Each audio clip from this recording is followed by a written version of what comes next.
good morning. My hair is getting very long, so I'm wearing this beanie. It's not beanie weather yet. It really kind of sucks that it's so hot, but I hate getting haircuts.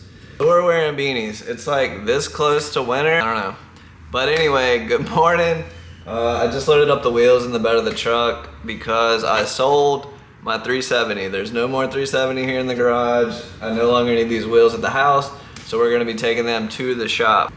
Whenever we get the 350 ready to go, I'll decide what set I want to put on the 350. So we're gonna bring them to the shop today and we're gonna talk about the 350 a little bit because I filmed a video pulling that car out of the woods over a year ago now, and I haven't really been able to make much progress since then. But now that I have more time available, that's what we're gonna dive back into. The video that I posted before this one was filmed and edited over a year ago, and then I filmed a little bit more after that working on the car, like first start and everything. But I didn't do a very good job at all of filming. It was very hot. It was very hard for me to film everything. I just didn't really prepare myself well enough. So I'm just gonna take it from here and kind of go over everything that I did, which wasn't much, from then to now, and then future plans and all that. So let's head over to the shop and check it out now, and I'll show you guys what I'm talking about. Let's roll. And just like that, here we are at the shop. And this is where the 350 has been sitting for the past probably over a year now. All right guys, before I deep dive into where the car sits today and how it is today, I just kind of want to go over a couple of things. I'll just say that I pulled this car out of the woods from my previous video about a year and a half ago. I was sort of able to do a little bit of saving, like cleaning all the nature from the outside and inside of the car and actually getting the car to start for the first time. And I'll throw that clip in right now. All right, I've had it charging for a few minutes, but I can't wait anymore. Engine start, see what happens.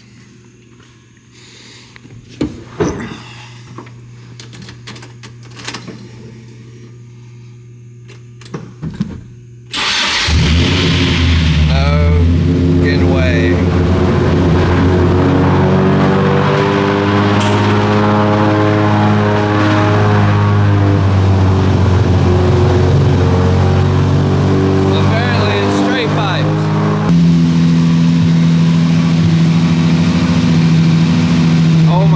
The smell is terrible.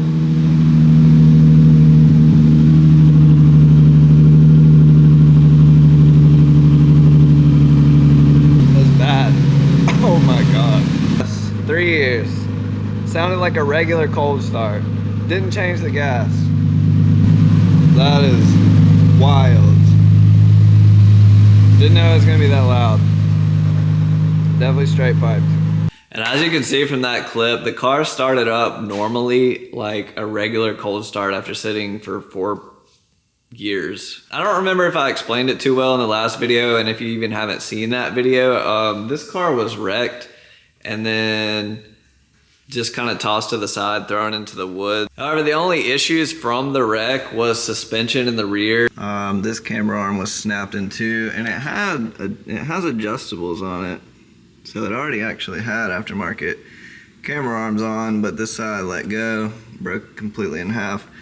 This traction rod up here was very, very, very bent, and did my best to straighten it out just to get the car able to roll around. It's still not perfect. That's why this wheel is actually towed way out. For some reason, the owner lost the chip to the key, so they never got the chip programmed and just let it sit. What I was able to do was just take the ECU, send it out to UpRev. It's a company specifically for Nissans. I sent the ECU off. They deleted the security system on it, so the chip was no longer required. And after that, that's all that was wrong with the car, minus something that I found later. In the engine bay, I found where a rat had chewed the plug that goes from the ECU to the engine harness. I've respliced all the wires back together. I just deleted that plug and wired them straight up. On the harness side had this extra green wire. Not quite sure. I looked everywhere and did not see a green wire. On the engine side, I don't know. I'm gonna throw the battery back in, see what happens.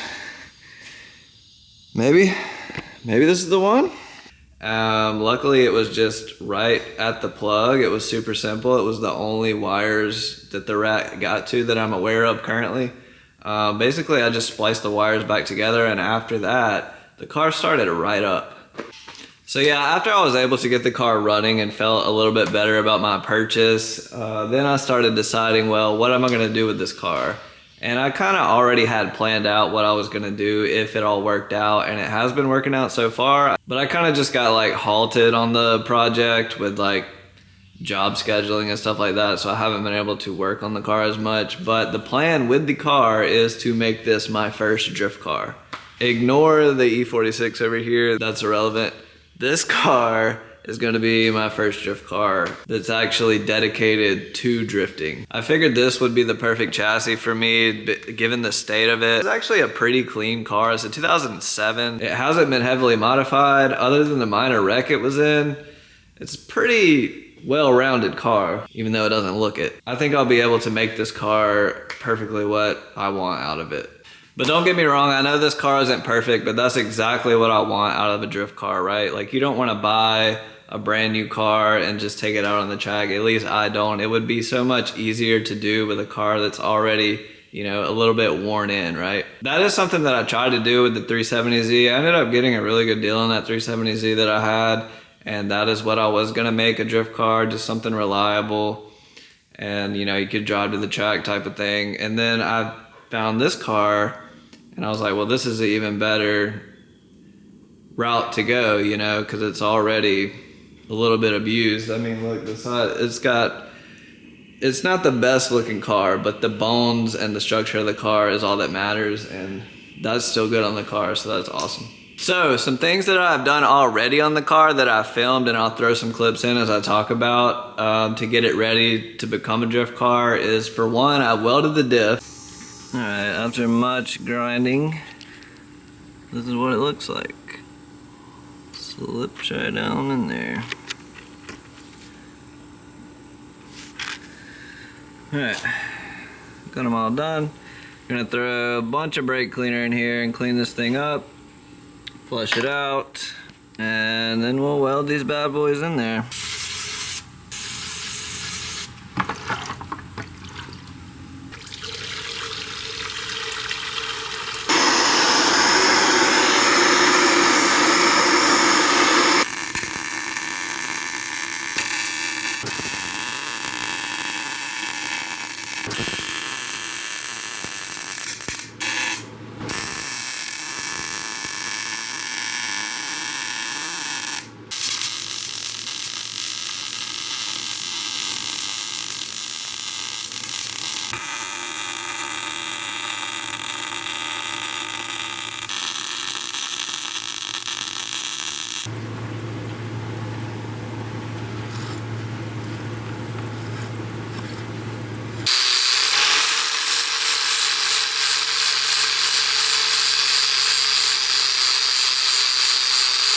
After I welded the diff, I threw in some ISR camber arms in the rear and ISR traction arms in the rear. And then I threw these wheels on that I had laying around, which I know that doesn't have anything to do with it, but they look a little bit better and they're not busted and cracked like the ones that were on it. And that's really it. Minus one big surprise that I'm gonna be continue working on today, and that's what we're gonna be diving into next. So next with this car, the plan is, and I've already started preparation a little bit, I'm gonna be installing a Cage Kits roll cage. Now I know this is a little bit overkill, this being my first drift car, and then, you know, places that I can take this car to drift I don't even think require a roll cage. I know I'm not anywhere near that level yet, but, you know, I had to take all the interior out of this car anyway to clean it, and you know, I was thinking, well, while the interior's out, I might as well gut the whole car. So I started gutting the car and doing that process. And now that the car is gutted, I think it'd be a really good time.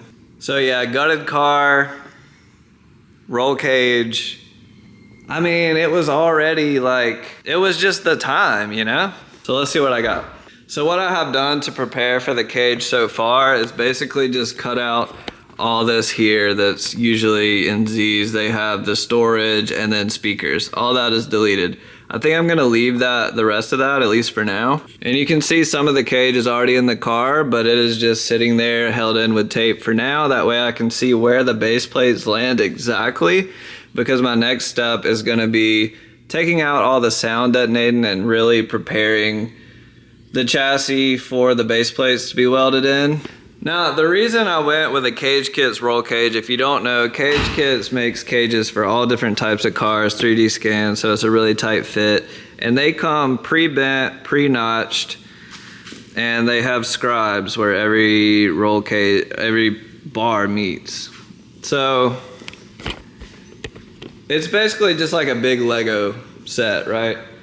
As long as you're confident in your welds and welding the cage in, it should be no problem. So with all that hard work done for you, it really makes it to where somebody like me maybe has a chance of putting a roll cage in a car without messing it up. As long as you fit it, prep everything correctly, and then you're confident in your welds. Also the order of steps you take, I think it can be done. So that is awesome that Cage Kits makes this kind of product, because it makes it to where somebody like me, Mike, can do this. Because I don't have anywhere, like I don't know where I would take my car to have it caged where I live. There's not a big drift community. I think there's like dirt track cars and stuff that gets caged, but I mean, I don't know the quality cage. I don't know any of those people. So I'm sort of forced to figure it out on my own. So I'm really excited to be able to try to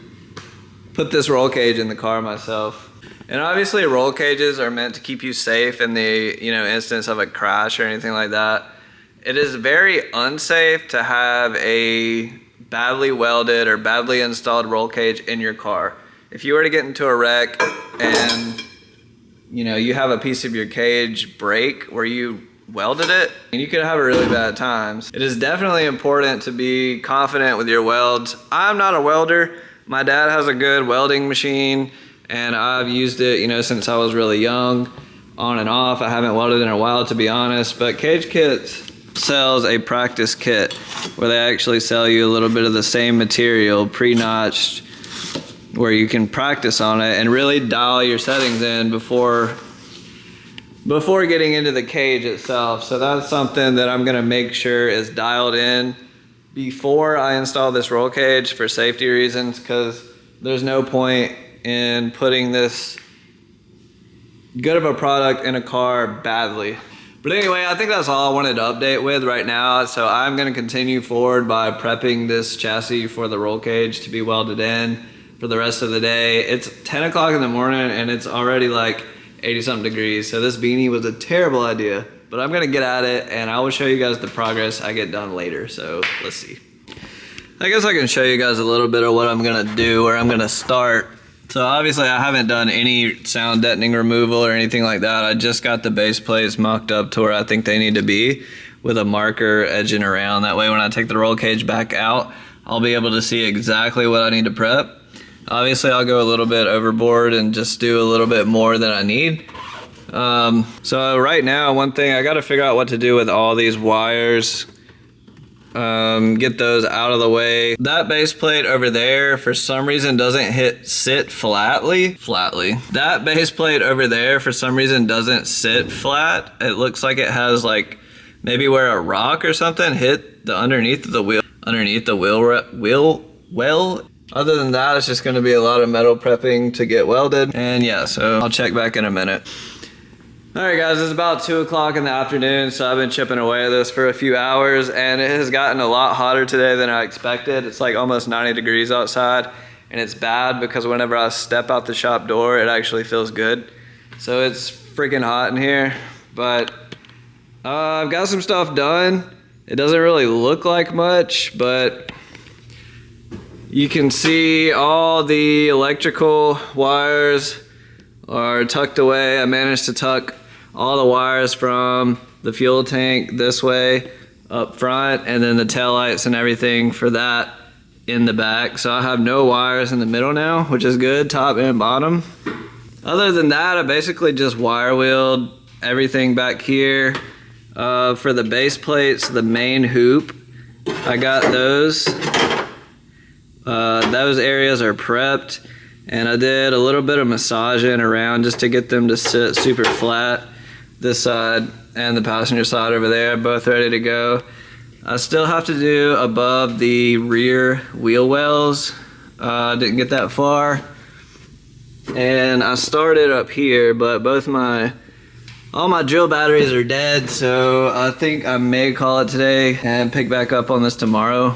But I got a little bit of progress done today, and that's good. But this is like that point to where I don't know like how in depth I want to go with this.